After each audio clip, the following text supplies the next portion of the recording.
Thanksgiving, everyone. I hope you all are excited about Thanksgiving. I know that I am. I just got back home, and I'm getting ready to have a nice Thanksgiving dinner with my family.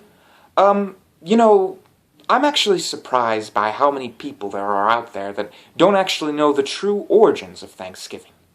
But the origin story for Thanksgiving is probably one of the most incredible stories that I have ever heard, and I thought I'd go ahead and tell it to you all tonight.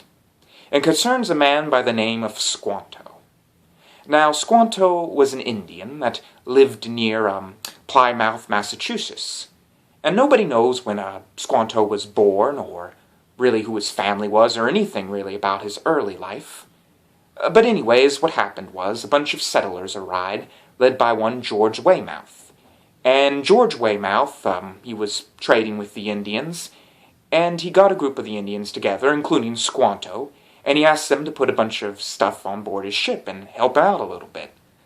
So they all did so, and they got the stuff on board, when suddenly George Weymouth held them hostage.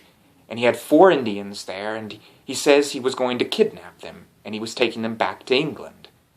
So that's what he ended up doing. He went off, meaning that Squanto was kidnapped, and now he was far away from his home and his family. He ended up getting to England, where he became shown at an Indian exhibit. He was put on the stage, and he ended up meeting a man by the name of Gorge. And Gorge taught him English. He hoped to use him as an interpreter for one of his next trips to the New World. But eventually, Squanto decided that he wanted to head back. He wanted to head back home to his family. So he got on board a ship. But there was this man by the name of Thomas Hunt. And Thomas Hunt, seizing his chance, kidnapped Squanto once again, and took him to be sold as a slave, along with 20 other Indians. Anyways, Thomas Hunt would later be called one of the nastiest men that John Smith had ever met in his life, and most people back then didn't like what Thomas Hunt was doing. But anyways, he was going to sell him for about $20 in our money today. And anyways, as he was selling Squanto, 4 Franciscan friars saw what the man was doing, and they came up and they said that they would buy Squanto. So by good fortune, Squanto was saved, and the 4 Franciscan friars began to teach Squanto all about their religion, and about the one true God. And Squanto converted to Christianity, and he remained that way for the rest of his life. Anyway, Squanto still wanted to return home to his family. So he went and he met a shipbuilder by the name of John, and I'm hoping I'm saying this right, Slaney. And John Slaney took him on board his ship, and eventually he learned all about how a ship works, and he learned how to build one and how it was made. But eventually Squanto ended up going back home with John Smith, and this happens to be the same John Smith as the one from the Pocahontas stories.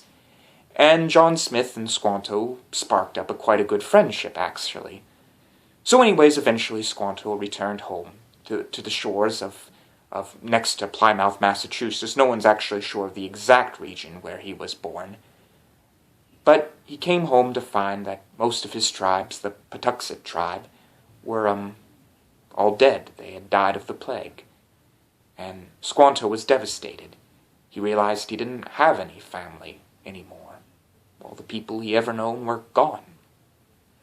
But with the help of one Massasoit, I'm actually pretty sure I said that right, he was able to find a group of pilgrims that happened to live by the shore. And the pilgrims didn't know how to live in the New World, and they were doing their best to survive.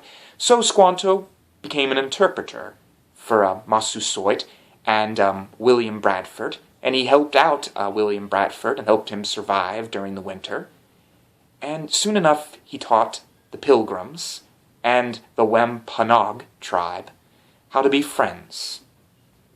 And that year, they celebrated the first Thanksgiving dinner, which they ate and made themselves a part of each other's family, even though they came from such different cultures, different places, really a different world entirely. Squanto taught them the power of friendship. Squanto would end up becoming a little bit distrusted among the Wampanoag tribe, and Masuoit would try to kill him, and he ended up kidnapping him. But William Bradford ended up saving Squanto's life when a boat by the name of the Fortune landed there, and they needed someone else to help and interpret, and Squanto would teach them as well how to survive. But Squanto ended up dying. Some say he was poisoned, and others say he simply just died of the same disease that many Indians were dying of. But anyways, he was bleeding from his nose, and he took this as a sign of the death of the Indian. And as he lay there dying, William Bradford took care of him. And Squanto, he asked William Bradford to pray to the Christian God for him and allow him entrance into heaven. And in his dying breath, Squanto was a true Christian. But anyways, he was buried. Nobody knows exactly where. And that is the incredible story of Squanto, an unsung hero that started the tradition of Thanksgiving, and an unexpected member of the Fireside Tales. Ow.